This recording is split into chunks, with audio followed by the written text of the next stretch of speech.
News Tamil நேயர்களுக்கு வணக்கம். நான் ஜார்ஜினோ. இன்னைக்கு நம்ம ஷோட கெஸ்ட் யாருன்னு பார்த்தீங்கன்னா மெட்ராஸ் மாஃபியா கம்பெனி படக்குழு இருக்கிறாங்க. அந்த வகையில் ஸ்ரீகாந்த் தேவா சார். ஹாய் ப்ரோ, வணக்கம். வணக்கம். வரிசை எல்லாத்துக்குமே வர்றேன். ஸோ ஃபஸ்ட்டு சாருக்கு வணக்கம் போட்டு இல்லையா? ஸோ சார்ட்டு இருந்தால் ஆரம்பிக்க போகிறேன். சார், பல வருடங்களாக உங்களுடைய பாடல்களுக்கு வைப் பண்ணி நாங்கள் பழகிட்டோம். இந்த படத்துலையும் நீங்கள் வைப் பண்ணுற மாதிரி பல பாடல்கள் பண்ணியிருப்பீங்கன்னு தெரியும். அப்பாவுடைய குரலில் ஒரு பாடல் கேட்டோம். எப்போவுமே அப்பாவை பாட வச்சு ரசிக்கிறதுல எவ்வளோ அழகு இருக்குது. ஹரிகரன் சார், எஸ்பிபி சார், ஏஸ்தா சார், அப்படியே ஸ்ரீனிவாஸ் சார், அப்புறம் உன்னிமேனன், உன்னி கிருஷ்ணன் எல்லாம் அப்படியே போயிட்டே இருக்கும். அவங்களாம் பாடும்போது நான் கொஞ்சம் உட்காந்து தான் ரெக்கார்ட் பண்ணுவேன். அப்பா வந்தாலும் நின்று தான் பண்ணுவேன். அவரே சொல்லுவார், இப்போ உட்காந்து ரெக்கார்ட் பண்ணுவேன். ஏன்னா ஒரு சாங் முடிகிறதுக்கு எப்படி 2 hours 3 hours கிட்ட ஆகும். அது உட்கார முடியாது என்னால் ஆக்சுவலாக. ஏன்னா இப்போ நான் இங்கே உட்காரதுக்கு காரணமே அவர் தானே ஆக்சுவலாக. அதனால் ஸோ ரொம்ப பக்தியாக பண்ணுவேன். மற்ற ரெக்கார்டிங்னா கூட கொஞ்சம் போய்ட்டு அன்றைக்கி அப்பா பாடுறன்னு கூட கோவிலெலாம் போயிட்டு கடவுளே நல்லா நடக்கணும் எனக்குன்றலாம் வேண்டிட்டு. அப்பா நல்லா பண்ணணும்னு வேண்ட போக மாட்டீங்கல்ல? இல்லை அப்போல்ல, அதாவது இந்த பாட்டை அவருக்கு பிடிக்கணும், என்ஜாய் பண்ணணுன்ற பையன் இப்போ நல்லா பண்ணியிருக்கான். ஏன்னா எல்லா பசங்களும் அப்பா தானே ஹீரோ இல்லை? அது இல்லாமல் அப்பா ஏதாவது சொல்லுவாரா, வாழ்த்துவாரா, அவங்க ஒரே ஒரு விஷயம் தான் ரொம்ப ஹாப்பியாக இருப்பாங்க, பையன் நல்லா இருக்கா. அதாவது அப்பா மட்டும் இல்லை, எல்லா அப்பாவும் பையன் என்ன ஓகே சம்பாதிக்கிறானா, ஓகே நல்லா ஓகே, அது அவங்களோட சந்தோஷம். அதுதான் நம்ம கொடுக்குற சந்தோஷமே. அதுதான் அவரை சந்தோஷப்படுத்த நம்ம தமிழ்நாட்டு மக்களை ஈஸியாக சந்தோஷப்படுத்த வச்சிடலாம், ஈஸியாக பண்ணிடலாம். சார் மேம், முதல்ல வாழ்த்துக்கள். நீங்கள் வந்து நிறைய உங்களோட லைஃப் அப்டேட்லாம் கொடுத்துருக்கீங்க. ஸோ பார்க்குறப்ப நினைப்பா என்னடா இது எல்லா இன்டர்வியூலையும் இதே தேய்க்கிறீங்க அப்படின்ற மாதிரி. இட்ஸ் ஓகே, அது எங்களுக்கு அதே ஃபீல் இருக்குது. பட் இருந்தாலும் மனம் தெரிந்து நீங்கள் சொல்லும்போது நிறைய மக்கள் உங்களோட வாழ்த்துக்கள்லாம் சொல்கிறாங்கல்ல, அந்த அன்பை பொழிந்து அந்த அன்பை கிடைக்கிறப்ப எப்படி இருக்கு? ஆக்சுவலி நான் எக்ஸ்பெக்ட் பண்ணல இவ்வளோ வைரல் ஆகும். சின்ன விஷயம் தானே, இவ்வளோ வைரல் ஆகும், எல்லாரும் இவ்வளோ பேசுவாங்க அதை பற்றி நான் ஆக்சுவலி எக்ஸ்பெக்டே பண்ணல இவ்வளோ இந்த மேக்னிடியூட்ல. ஏன்னா ஒவ்வொரு இன்டர்வியூவில் இப்போ கேட்குறாங்க, எனக்கு என்ன சொல்கிறதுனே தெரில. கூச்சமா இருக்கா? கூச்சமா இருக்கு, என்ன சொல்லணும்னு தெரில, இவ்வளோ பெரிய விஷயமா அப்படின்னு இருக்கு. பட் ஹாப்பியாக இருக்கேன், சந்தோஷமாக இருக்கேன். ஒரு நிறைய தாண்டி வந்து ஒரு ஹாப்பி ஸ்பேஸில் இருக்கேன். இப்போ இது நாங்கள் வந்து எப்போவுமே முன்னாடியே டீகோட் பண்ணிட்டாங்க. நீங்கள் வந்து அனிருதா பிரதர் வந்து ஒரு இன்டர்வியூ எடுத்துருந்தீங்கல்ல, அந்த டைமே பார்த்தீங்கன்னா சில வீடியோலாம் பார்க்கும்போது கேப்ஷன்லாம் பார்த்தா இது வந்து அப்பா மகனுக்கு போட்ட கேப்ஷன் மாதிரியே இல்லை, அவங்களுக்கும் போட்ட கேப்ஷன் மாதிரியே இருக்குது அப்படிங்கிற மாதிரிலாம் கமெண்ட் போட்டிருந்தாங்க. மீன் பண்ணி வச்சிங்களா அந்த மாதிரி கேப்ஷன்ஸ்லாம்? அப்படியெல்லாம் மீன் பண்ணியெல்லாம் வைக்கல. But I think just like that. Okay, super. So இந்த படத்தில் ஒரு போலீஸ் அதிகாரியாக நடிச்சிருக்கீங்க. பொதுவாக நான் வந்து சில ஹீரோஸ்டெல்லாம் கேள்வி கேட்குறப்ப போலீஸு நீங்கள் எப்படி நடிச்சிருக்கீங்கன்னு கேட்டால் ரியல் லைஃப் போலீஸ்ட்டை நாங்கள் போய் பேசணும், பழகணும், அந்த மாதிரிலாம் சொல்லுவாங்க. அதில் நிறைய பொய்யா தான் இருக்கும், நம்புற மாதிரி இருக்காது. ஸோ இந்த கேரக்டருக்காக நீங்கள் வந்து எதாவது மெனக்கட்டிங்களா, அந்த மாதிரி ஏதாச்சும் ஒர்க் பண்ணிக்கலாம்? ஆக்சுவலி நான் ஒர்க் பண்ணல. ஏன்னா ஒர்க் பண்ணல. இப்போ நீங்கள் சொன்ன அப்புறம் தான் ஆமாம் இல்லை, நம்ம ஏதாச்சும் ரிசர்ச் பண்ணியிருக்கலாமோ, போய் போலீஸ்கிட்ட பேசியிருக்கலாமோ அப்படின்னு தோணுச்சு. பட் என் தாத்தாவே எஸ்பியாக தான் இருந்தார். என் அப்பாவோட அப்பா எஸ்பியாக இருந்தார். இல்லை அவர் தவறிட்டாரு. பட் அவர் இருந்த டைமில் இருந்தார். ஸோ எங்கள் ஃபேமிலியில் நிறைய போலீஸ் ரிலேட்டடாக இருந்திருக்கு. அண்ட் என் அப்பாக்கே நான் ஐபிஎஸ் படிக்கணும்னு ரொம்ப ஆசை. சொல்லிட்டே இருப்பார், இப்படி உருப்பிடாமல் இவருக்கு ஏதாச்சும் உருவா பண்ணு, சிவில் சர்வீஸ் எடு, அந்த மாதிரி பேசி சொல்லிகிட்டே இருப்பார். ஸோ அட்லீஸ்ட் அவருக்காக நான் அந்த படம் பண்ணேன்னு ஒரு அதை அட்லீஸ்ட் காட்டலாம். பட் ரிசர்ச் ஒர்க் எஸ்ஸச் நான் ஆக்சுவலி ஒன்றும் பெருசாக பண்ணியிருக்கலாம். பட் எனக்கு என்னமோ ஒரு கான்ஃபிடென்ஸ் இந்த ஃபிசிக்கு ஃபிட்னஸில் இருக்கனால அந்த கெட்டப்லாம் கரெக்டாக இருக்கும்னு தோணுச்சு. அண்ட் டைரக்டர் சார் வந்து அந்த ஃபுல் ஸ்கிரிப்டை எனக்கு நரேட் பண்ணும்போது வாவ் பயங்கரமாக இருக்கும் போல், இந்த ரோலில் பயங்கரமாக இருக்கும், அந்த எக்ஸைட்மெண்ட் இருந்தது. பட் ரியாலிட்டியில் வந்து நம்ம இப்படி கேரி பண்ண முடியுமா, நான் பண்ணதே இல்லை. இந்த மாதிரி ஒரு ஃபுல் ஃப்ளெட்ஜ்டு ரோலை வந்து பண்ணதே இல்லை. இப்போ வந்து நல்லா மேக்கப் போட்டு வர சொன்னீங்கன்னா ரெடி ஆகிட்டு அழகாக ஹேர்லாம் பண்ணிட்டு நல்ல ஒரு அவுட்ஃபிட் போட்டு வந்துடுவேன். இந்த படத்தில் எனக்கு மேக்கப்பே சுத்தமாக இல்லை. ஒரு போலீஸ்னால் அது ஒரு serious role. So appearance wise என்னால் மேட்ச் பண்ண முடிஞ்சது இமீடியட்டாக. பட் அந்த கெத்து, அந்த ஒரு போலீஸ்க்கு இருக்கிற அந்த ஒரு கான்ஃபிடென்ஸ், அதெல்லாம் அந்த ஃபர்ஸ்ட் டே ஆஃப் ஷூட்டில் தான் ஐயையோ மாட்டிப்போமா அப்படின்னு ஒரு ஃபீலிங் இருந்துச்சு. ஏன்னா எல்லாமே அன்னைக்கே வெட்ரன் ஆக்டர்ஸ் இருந்தாங்க. ஆனந்த்ராஜ் சார் இருந்தார், தீபா அக்கா இருந்தது. ஃபர்ஸ்ட் சீனே ஒரு காம்பினேஷன், ஒரு டென்ஷனான ஒரு சீனாக இருந்தது. ஓஹோ ஐயோ என்ன பண்ணுறது அப்படின்னு ஒரு ஃபீலிங் உள்ளே இருந்துச்சு. பட் டீமோட சப்போர்ட் இருந்தது. டைரக்டர் சார் சொன்னார், டோன்ட் வரி, நீங்கள் பண்ணுங்க, நம்ம பார்க்கலாம், ஓவர் ஆக்ஷன்லாம் எதுவும் வேணாம், லைக் நேச்சுரலாகவே உங்களுக்கு வரதை பண்ணுங்க. ஸோ ஃபர்ஸ்ட் டேக்கு அப்புறம் ஒரு மாதிரி நானே பிக்கப் பண்ணிக்கிட்டேன். இது இன்ஸ்டாலெல்லாம் பார்த்தீங்கன்னா இப்போ நிறைய பேர் இந்த மாதிரி இதை கான்ஸ்டபிள் வேஷத்தில் போட்டு நடிச்சா கூட டக்குன்னு ரீல்ஸை எடுத்து போட்டுருவாங்க. அதே மாதிரி ஏதோ அட்வைஸ் பண்ணுற மாதிரி வீடியோ போடுவாங்க. அது பயங்கர வைரலாக, என்னப்பா இவ்வளோ பெரிய அதிகாரி இப்பெல்லாம் பேசுகிறாங்க அப்படிங்கிற மாதிரி வந்துடும். நீங்கள் அந்த மாதிரி எதுவும் முயற்சி எடுக்கலையா? இல்லை, actually I wanted to keep it under rapes. இதை வந்து வர வரைக்கும் நம்ம வந்து அவுட்ஃபிட்டு எதையுமே ரிவீல் பண்ண வேண்டாம்னு வச்சுருந்தோம். அண்ட் இது சீரியஸ் ரோல்னால I want to take it seriously. படத்தில் எல்லாரும் பார்த்து ரசித்து எப்படி இருக்குன்னு ஃபீட்பேக் கொடுத்தா ஹாப்பியாக இருப்பேன். சூப்பர். ஸோ உங்களுடைய ப்ரெஸ் மீட்டெல்லாம் பார்க்குறப்ப இவங்ககிட்ட கேள்வி கேட்கலாமா, கேட்டால் பக்கத்தில் வந்து அடிப்பாங்களா அப்படிங்கிற அளவுக்கு ஒரு பயத்தோடையே இருக்க வேண்டியிருக்கு. ஏன் அந்த அளவுக்கு பயப்படுற மாதிரியா இருக்கு? இல்லைங்க, நீங்கள் பேசின சில விஷயங்கள்லாம் இருக்குல்ல, அது வந்து நியாயமான கருத்தாக இருக்கலாம், இல்லாமல் போகலாம், அது உங்களுடைய தனிப்பட்ட வெறுப்பு. ஸோ அந்த மாதிரி தைரியமாக பேசக்கூடிய ஒரு பெண்ணை பார்க்கும்போது இருந்தாலும் ஒரு ஹாப்பியாக இருக்குது. ஸோ நீங்கள் பேசின பேச்சுக்கு வர்ற ரெஸ்பான்ஸ் எல்லாம் எப்படி இருக்கு? எப்பவுமே ஒரு பக்கம் நம்ம ஒன்று பேசினா அது ரெண்டு விதமாக கன்வே ஆகும். லைக் எனக்கு நெகட்டிவாகவும் இருந்துச்சு, பாசிட்டிவாகவும் இருந்துச்சு. நெகட்டிவாக இருக்கிறது என்னன்னா, லைக் நான் சொன்னதை புரிஞ்சுக்க வேண்டியவங்க ரொம்பவே நல்லா புரிஞ்சுக்கிட்டு இருந்திருப்பாங்கன்ற நம்பிக்கை எனக்கு இருக்குது.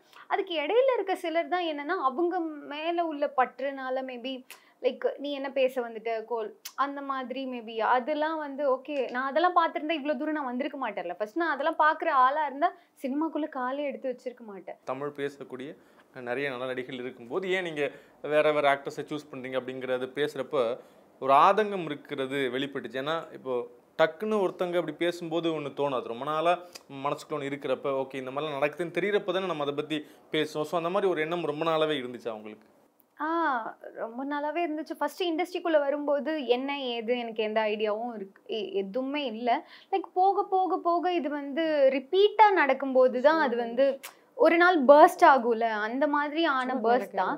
லைக் அப்போ நான் என்ன ஒரு முடிவில் இருந்தேன்னா, இதுக்கப்புறம் என்னன்னாலும் லைக் நான் ஒன்றும் தப்பாக பேச போகிறது இல்லை. நான் ஒரு நியாயமான எனக்கு தோன்ற ஒரு நியாயமான கருத்து என்னை சுற்றி எனக்கு லைக் என்ன மாதிரி இருக்க ஒரு ஆக்ட்ரஸ்க்கு தோன்ற ஒரு கருத்தை தான் நான் வெளியிட்டேன்.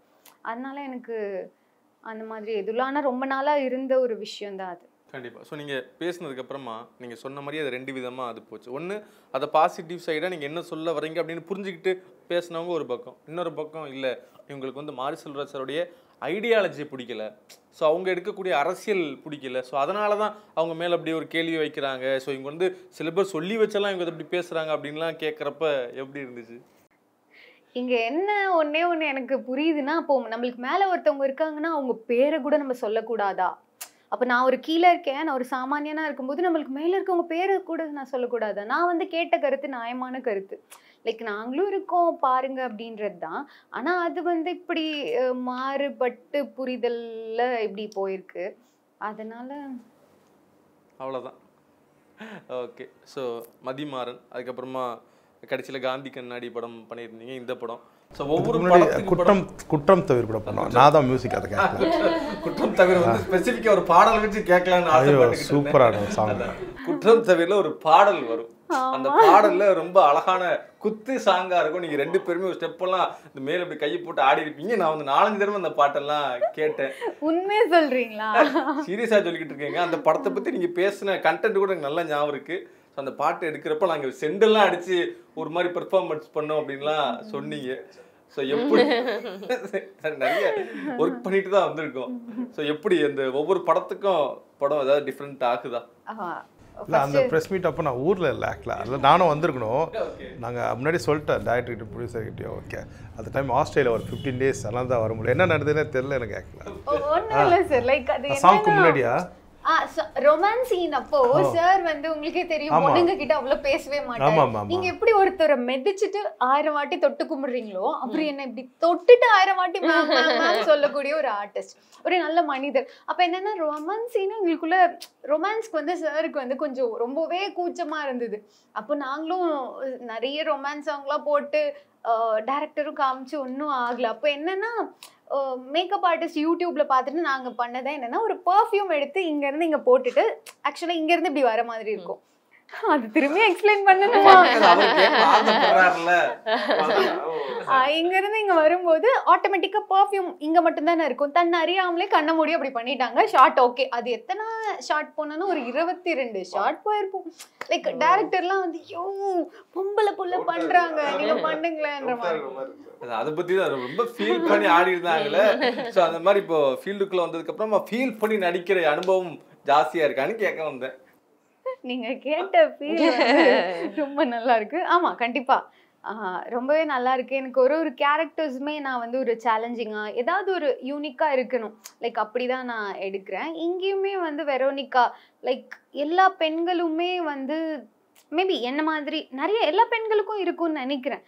நம்ம ஏன் இது காலங்காலமா ஆண்கள் மட்டும்தான் இதை செய்யணும் அப்படின்றது ஒன்று இருக்கு. அதை தாண்டி ஒரே ஒரு ப்ராஜெக்ட்ல மட்டும் அதை கன்வே பண்ணியிருப்பாங்க, ஒரு பெண் அதை முயற்சி எடுத்து போற மாதிரி. அப்போ எனக்கு இந்த ப்ராஜெக்ட்ல தன்னால அந்த கேரக்டருக்கு அமைஞ்சுது. லைக் அதை நான் ரொம்பவே பிளெஸ்டாக ஃபீல் பண்ணுறேன். ஏன்னா ரியல் லைஃப்ல என் கூட கனெக்ட் பண்ணி பார்க்கும்போது நான் அப்படிப்பட்ட ஒரு பெண்ணாக தான் இருக்கேன். ஏன் பொதுவாகவே நான் ஏன் அது அவங்களுக்கு மட்டும்தான் என்னோட உரிமையும் கூட அப்படின்ற மாதிரி. அப்போ இந்த கிளைமேக்ஸில் வந்து அந்த மாதிரி ஒரு போர்ஷன் நடக்கும். லைக் நீங்கள் படம் பார்க்கும்போது உங்களுக்கு இப்போ நான் சொல்றது நீங்கள் படம் பார்க்கும்போது உங்களுக்கு புரியும். ஃபீல் ஆகுமா? ஓகே. நிறைய ஃபீல்ஸ் சும்மா ஜென்ரலாகவே கேட்குறேன். பொதுவாக உங்களுக்கு சோஷியல் மீடியாலாம் பார்க்குறப்ப நிறைய ஃபோட்டோஸ் வீடியோஸ்லாம் பார்க்குறோம், நிறைய கமெண்ட்ஸு லவபிளான கமெண்ட்ஸ்லாம் வருது. ஸோ எப்படி இருக்குது இதெல்லாம்? நிறைய பேர் க்ரஷ் அப்படின்னு மெசேஜ் பண்ணுவாங்க, இன்பாக்ஸ்லாம் மெசேஜ் வர்றப்ப எப்படி சமாளிக்கிறீங்க அதெல்லாம்? அப்படிலாம் இல்லைங்க, சந்தோஷமா இருக்கும். அது கீழே பார்த்தீங்கன்னா திட்டுறவங்களும் இருப்பாங்க ஆப்வியஸா. ஒன்றும் தேராது அப்படின்னே போட்டு போவாங்க அப்படின்னு இருக்கும். ஆனால் இவங்க சொல்றது வந்து கொஞ்சம் நல்லா இருக்கும், ஓகே ப்ளசண்ட்டாக இருக்கும், அப்படியா இருக்கும், அவ்வளோதான். சூப்பர். சரி, இந்த படத்தை பொறுத்த வரைக்கும் மியூசிக் எப்பயுமே பேக்ரவுண்ட் ஸ்கோர் பண்ணும்போது நிறைய பேர் சொல்லுவாங்க சாங்ஸ் பண்ணுறத விட பேக்ரவுண்ட் ஸ்கோர் பண்ணுறது கொஞ்சம் கஷ்டமாக இருக்கும், நிறைய சிரமம் எடுத்து பண்ணுற மாதிரி இருக்கும் அப்படின்னு. எங்கள் ட்ரெய்லரில் பார்த்த வரைக்கும் கொஞ்சம் டிஃப்ரெண்ட்டாக இருந்துச்சு சார். என்ன தான் படத்துடைய ஜானர் ஒரு கமர்ஷியலான ஒரு வேல்யூவாக இருந்தால் கூட கொஞ்சம் டிஃப்ரெண்ட்டாக இருந்துச்சு. ஸோ பேக்ரவுண்ட் ஸ்கோர் நீங்கள் பண்ணுற ப்ராசஸ் எப்படி சார் இருக்கும்? இல்லை, ஒரு படங்கள் பொறுத்து தான் ஆக்சுவலாக. இப்போ நீங்கள் சொன்ன மாதிரி இப்போ குற்றம் தவிரும் அப்படி தான் ஆக்சுவலாக. ரொம்ப ஹெவியான படம் தான், ஆக்ஷன் மூவி தான் அதுவும் ஆக்சுவலாக. ஒரு மெடிக்கல் மாஃபியா மூவி அது ஆக்சுவலாக. பட் அதே வந்து மிஸ்ஸஸ் அண்ட் மிஸ்டர் வந்து கொஞ்சம் ஃபன்னாக இருக்கும் ஆக்சுவலாக. அது ஒரு ஃபன் பண்ணால் மீன் மியூசிக்கே ஒரு ஃபன்னாக தான் இருக்கணும் ஆக்சுவலாக. ஸோ அதே மாதிரி இந்த படமும் வந்து பார்த்திங்கன்னா ரொம்ப சேலஞ்சிங்காக இருந்தது ஆக்சுவலாக. இது ஒரு என்னென்ன அந்த டக் ஆஃப் வார்ன்னு சொல்லுவாங்கள்ல. ஆனந்தராஜ் சார் வந்து அவர் முன்னாடி வந்து வில்லன்னா அவர் முன்னாடி நடிக்காத ஹீரோஸ் யாருமே இல்லை, உங்களுக்கே தெரியும். அப்போ இந்த படத்தில் இவங்க தான் வந்து அவர் கூட வந்து ஆப்போசிட்டில் நடிக்க போகிறாங்க. அப்போ இவங்களோட ரோல் எப்படி இருக்கும் பார்த்துங்க ஆக்சுவலாக. மேம் ஃபைட்லாம் வேறு லெவலில் பண்ணியிருப்பாங்க படத்தில் ஆக்சுவலாக. ஸோ எங்கேயுமே வந்து அவருக்கு இந்த அம்மா கொஞ்சம் கம்மியாக இருக்காங்களே எங்கேயுமே அவங்க வந்து இது பண்ணலை ஆக்சுவலாக. ஏன்னா ரொம்ப சேலஞ்சிங்கான விஷயம்தான் அது. ஏன்னா வந்து இப்போ நீங்கள் ஆனந்த் கூட வந்து விஜயசாந்தி மேம் இருந்தாங்கன்னா நம்மளுக்கு ஒரு மனசில் ஒரு இது இருக்கும்ல, ஓகே கரெக்டான பேர் ஆல்மோஸ்ட் வந்திருப்பாங்க ஆக்சுவலாக, ஆல்மோஸ்ட் வந்திருப்பாங்க ஆக்சுவலாக. லைக் அது இதுக்கப்புறம் மேம்க்கு அது மாதிரி சப்ஜெக்ட் ரொம்ப வரும் இதுக்கப்புறம். லைக் ஸோ சில பேர் அதான் சொல்கிறேன், லைக் நம்மளுக்கு சில வாய்ப்பு வரும்போது அது டக்குன்னு இல்லை நான் போலீஸ்லாம் கொஞ்சம் அவாய்ட் பண்ணுறனாலே அது அந்த வாய்ப்பு போயிடும். பட் இப்போ இதுக்கப்புறம் ஒரு சூப்பர் ஸ்டாராக லேடி சூப்பர் ஸ்டாராக நம்ம தான் க்ரியேட் பண்ணோம் எல்லாமே ஆக்சுவலாக, நம்மக்கிட்ட தான் இருக்குது ஆக்சுவலாக. ஸோ அதுக்கு வந்து ஆர்ஆர் தான் எனக்கு ரொம்ப லைக் என் மியூசிஷியனாக தலைவா கையில் ரொம்ப வலிக்குது, ரொம்ப ஹெவி மியூசிக்காக இருக்குதுன்னு சொல்லிட்டு அப்படியே ஹெவியாக போகும்போது அவங்க வருவாங்க ஸ்க்ரீனில். இவங்கள பார்த்த உடனே ஆர்கெஸ்ட்ரா வேறு, ஐயோ இந்த அம்மா வேறு என்ன கன் எடுக்க போகிறாங்கன்னு தெரியலையேன்னு சொல்லிட்டு. ஆனால் இந்த அம்மா கன் எடுக்க மாட்டாங்க, கிட்டார் எடுப்பாங்க ஆக்சுவலாக. கன் எடுக்க மாட்டாங்க, கண்ணை வச்சுருவாங்க. ஆமாம். ஸோ கண் எடுத்தவொடனே அப்புறம் பார்த்தா இவங்கள மியூசிஷியன்ஸ் அப்பாடா இல்லை கண்ணு இப்போ தான் புரியுது உங்களுக்கு. அவரு இவ்வளோ லேட்டாக இருக்கீங்க.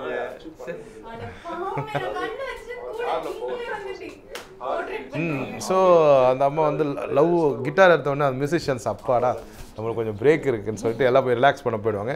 ஸோ இவங்க போர்ஷன் வரும்போது ஒரு தென்றலாக இருக்கும் அந்த இடமே, ரொம்ப கிட்டாரில் ஒரு ஸ்வீட்டாக இருக்கும் ஆக்சுவலாக. அங்கே ஒரு என்ன சொல்கிறதுனா ஒரு ஆறாராக தான் இருந்தது ஒரு 1.5 நிமிஷத்துக்கு. அப்போ நான் சாங் பண்ணி கொடுத்தேன் ஆக்சுவலாக. இந்த இடத்துல சாங் வந்தால் ரொம்ப நல்லா இருக்கும்னு சொல்லிட்டு. இப்போ என்னென்னா ஒரிஜினலாக 2 சாங் பண்ணோம், அதெல்லாம் தாண்டி உங்கள் எக்ஸ்ட்ரா போட்ட சாங் ரொம்ப நல்லா இருக்குன்றாங்க ஆக்சுவலாக. எனக்கு அது ரொம்ப கேட்க ரொம்ப ரொம்ப சந்தோஷமாக இருக்குது. ஏன்னா அது மாதிரி போட்ட சாங்ஸ் எனக்கு ரொம்ப ஹிட்டாக இருக்குது. ஸோ நான் வந்து ஃபஸ்ட்டு ஸ்டார்டிங்லேயே விஜயசாந்தி வச்சு பேசலாமான்னு நான் நினச்சிக்கிட்டு இருந்தேன். ஆனால் நான் கேட்டேன் நீங்கள் என்ன நினைப்பீங்க, ஓவராக பில்டப் பண்ணுறான்னு நினச்சிருவீங்கிறக்காண்டி தான் கேட்காமலே இருந்தேன். ஆனால் சேரே சொன்னார் பார்த்தீங்களா. ஸோ நிறைய பேருக்கு அந்த பொட்டென்ஷியல் இருக்குமான்னு தெரியல மேம். ஏன்னா வருவாங்க, டான்ஸ் ஆடுவாங்க, போயிடுவாங்க. ஆனால் அந்த ஸ்க்ரீனை பிடிச்சி நிற்கிறது அப்படிங்கிறது ஒரு பெரிய விஷயம் இல்லை. ஸோ தனியாக அந்த ஃப்ரேமில் நிற்கிறது, குறிப்பாக அப்படி கெத்தாக வந்து நிற்கிறதுன்னு ஒன்று இருக்குது. ஸோ இப்படி பீப்புள் ஒரு ரோலை வச்சு பேசும்போதும் சரி, ஸோ ஃப்யூச்சரில் இந்த மாதிரி தனியாக ஒரு ப்ராஜெக்ட் கிடைக்கும், இது சம்மந்தமாக ஒரு உமன் சென்ட்ரிக் மூவி நிறைய வரும் அப்படின்னு பேசுகிறப்ப எப்படி இருக்குது, எவ்வளோ நம்பிக்கையாக இருக்குது? ஸோ அதுதான் நான் சொன்ன மாதிரி டேரக்டர் ஃபஸ்ட்டு இந்த ரோல் சொல்லும் போது வந்து கொஞ்சம் எக்ஸைட்டடாக இருந்தேன். அப்புறம் அந்த ஃபர்ஸ்ட் டே ஆஃப் ஷூட்டில் வந்து அந்த கொஞ்சம் ஒரு செல்ஃப் டவுட் இருந்தது. பட் எனக்கு வந்து 100% கொடுக்கணும், 100க்கு மேலே 1000% கொடுக்கணும். எனக்கு ஒரு சின்ன அந்த ஒரு தன்னம்பிக்கை இருக்குது. ஓகே நம்மளுக்கு செட் ஆகிடும்னு ஒரு தன்னம்பிக்கை இருக்குது. அதை வச்சுட்டு நான் என்னோட 1000% இந்த ரோலுக்கு கொடுத்துருக்கேன். என்னோட லிமிட்டெட் நாலேஜ் வச்சு, என்னோட லிமிட்டெட் எக்ஸ்பீரியன்ஸ் வச்சு. ஸோ சார் சொல்லும் போது எனக்கு ரொம்ப ரொம்ப இட் மேட் மை டே. எனக்கு ஒரு பூஸ்ட் மாதிரி இருக்குது. அண்ட் சாரோட எக்ஸ்பீரியன்ஸ், அவர் எவ்வளோ லெஜெண்டரி ஆர்டிஸ்டோட ஒர்க் பண்ணியிருக்காரு, அவர் சொல்லும்போது எனக்கு ரொம்ப ஹாப்பியாக இருக்குது. அண்ட் எங்கள் படத்தை வந்து ஒரு அடுத்த கட்டத்துக்கு எடுத்துகிட்டு போயிருக்காருன்னா கண்டிப்பாக ஸ்ரீகாந்த் சாரோட மியூசிக்கில் தான் போயிருக்கு. ஏன்னா நான் 2 கட்டும் பார்த்தேன். எனக்கு அந்த ஃபர்ஸ்ட் பார்த்ததுக்கும் செகண்ட் பார்த்ததுக்கும் அந்த எலிவேஷன் எனக்கு wow, music can make so much of a change அப்படின்னு இருந்தது. அந்த ஒரு சீனும் அந்த கெத்தை வந்து அப்படியே இன்டூ 100 டைம்ஸ் ஆக்கி விட்டுருச்சு. ஸோ அப்போ தான் நான் ஃபீல் பண்ணேன், சாருக்கு என்ன ஒரு காட்ஸ் கிவன் டேலண்ட்டு. இது சும்மா எல்லாருக்கும் வராது இல்லையா. ஒரு 1 மில்லியன் பீப்புள் இருக்காங்கன்னா அது அந்த ஸ்பார்க் ஒருத்தங்க கிட்ட தான் இருக்கும். ஐ திங்க் 10 மில்லியன் பீப்புள்னு கூட சொல்லலாம். ஸோ அதனால எனக்கு வந்து அந்த கொஞ்சம் அந்த தன்னம்பிக்கை அண்ட் நான் ஹார்ட் ஒர்க் சின்சியராக பண்ணியிருக்கேன். ஸோ அதுதான் இருக்குது. மற்றதெல்லாம் மக்களோட கையில் தான் இருக்குது. Super ma'am. So Madras mafia company படம் கூடிய சீக்கிரமே ரிலீஸ் ஆக போகுது. எவ்வளோ சந்தோஷமாக இருக்குது, எவ்வளோ பதட்டமாக இருக்குது? ஆக்சுவலி வந்து யூஸ்வலாக நான் இந்த பிக் பாஸ்லேருந்து வந்த அப்புறம் கொஞ்சம் ஃபியூ ப்ராஜெக்ட்ஸ் பண்ணியிருக்கேன். என்ன ஆகும்னா நார்மலாக வந்து ப்ராஜெக்ட் வெளில வந்தால் சில டைம் ஹிட் ஆகாது. ஹிட் ஆகலைன்னா அந்த பேச்சே இருக்காது, போயிடும். சில ப்ராஜெக்ட்ஸ் வந்து ரிலீஸே ஆகாது. ஒரு படம் ரிலீஸ்க்கு வர்றது வந்து ரொம்ப பெரிய விஷயம். ஸோ நான் வந்து ரொம்ப ஹோப் ஸ்பின் பண்ண மாட்டேன். ஓகே இந்த படத்தில் வந்து ஓகே வந்துடும், நம்ம இந்த இப்போ பிக் பாஸ்ன்னு எல்லாருக்கும் சம்யுக்தாவை தெரியும். ஒரு படத்துனால யாருமே maybe Waris to an extent, but அது ஆல்ரெடி ஒரு பெரிய படம் தான். அது என்ன என் ரோல் வந்து அதில் எவ்வளோ சிக்னிஃபிகண்ட்ன்றது என்னால் அப்படி சொல்ல முடியாது. ஸோ இந்த படம் வந்து என்னோட ரோல் அவ்வளோ லெங்க்தியாக ஃபுல் ஃப்ளெஜ்டாக இருக்கிறனால இது என்னோட படம்னு ஒன்று ஓனர்ஷிப் எடுத்துக்க முடியுது. ஸோ நான் இந்த ப்ரெஸ் ரிலீஸ் எல்லாம் பண்ணும்போது தான் எனக்கு ஒரு ரியலைசேஷன் இருக்குது. ஆமாம்ல, நம்ம ஒரு படத்தை முடித்து அது ரிலீஸ்க்கே வந்துருச்சு. ஸோ இப்போது ஒரு எக்ஸைட்மெண்ட், ஒரு ஆன்டிசிபேஷன் இருக்குது. இதுக்கு முன்னாடி ஒரு 2 வாரம் முன்னாடி கேட்டிருந்தா கூட அவன் படித்து என்னோட வேலை ஷூட் பண்ணி முடிச்சுட்டேன். நான் as a part of the crew என்னால் சொல்ல முடியாது அது ஒரு ஹிட் ஆகுமா இல்லையான்றது. பட் நல்லா வந்திருக்கு, எங்கேயும் லேக் எதுவுமே இல்லை. ஒரு ஸ்டோரியில் வந்து ஒரு க்யூரியாசிட்டி இருக்குது, கடைசி வரைக்கும் என்ன நடக்குது. வில்லனுக்கே ஒரு வில்லனாக நான் வந்து இங்கே இருக்கேன், ஒரு சூப்பர் வில்லனுக்கே ஒரு வில்லனாக நான் வந்து இருக்கேன். ஸோ அந்த போட்டின்றது இந்த படத்தில் த்ரூ அவுட்டாக இருக்குது. ஸோ நான் என்னோட பெஸ்ட் கொடுத்துருக்கேன்னு நம்புகிறேன். மற்றதெல்லாம் ஆண்டவ கையில் தான். Super ma'am. So before signing off ஒன்று நான் கேட்கணும். இப்போ ரீசெண்டாக பார்த்தீங்கன்னா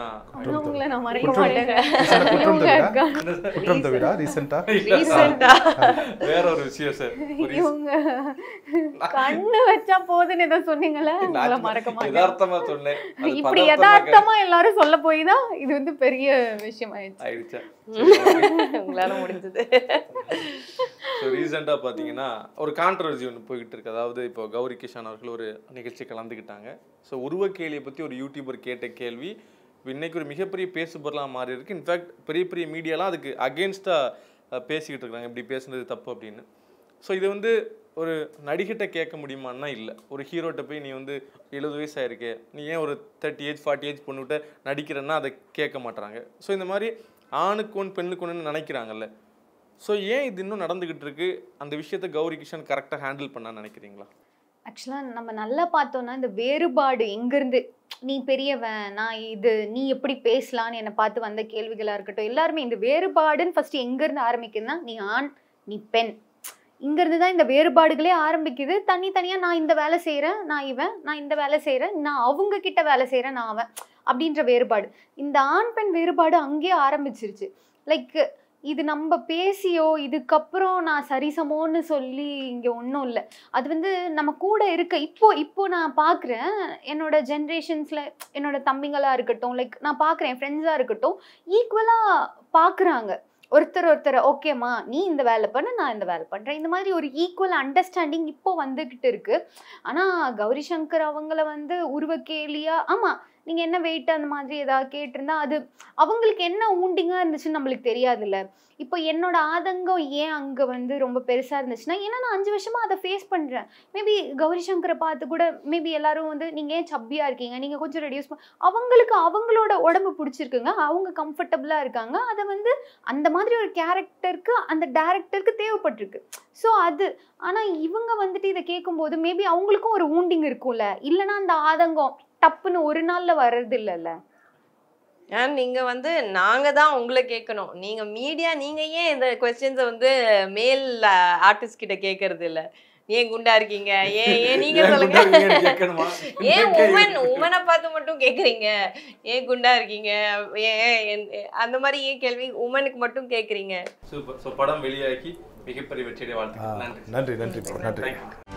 செய்திகளை உடனுக்குடனும் துல்லியமாகவும் தெரிந்து கொள்ள சப்ஸ்கிரைப் பண்ணுங்க.